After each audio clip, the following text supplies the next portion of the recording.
तो चलिए शुरू करते हैं। अरे यार कूलर चालू है तब वो इसलिए इतना गर्मी लगा थे। कूलर है हीटर इतना गरम गरम हवा फेंका थे। ओ पापा की परी, मैं कूलर हूँ, कोई जादूगर नहीं।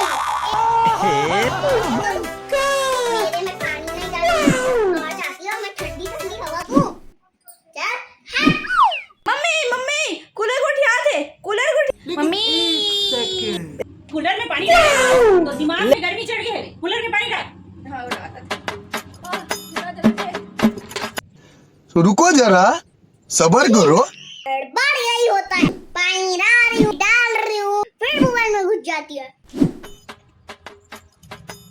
दिन भर मोबाइल देखते रहते हैं। कूलर में पानी डालने के बाद फिर मोबाइल में घुस घिसते हैं। देख मैं ये डालूं पानी ला।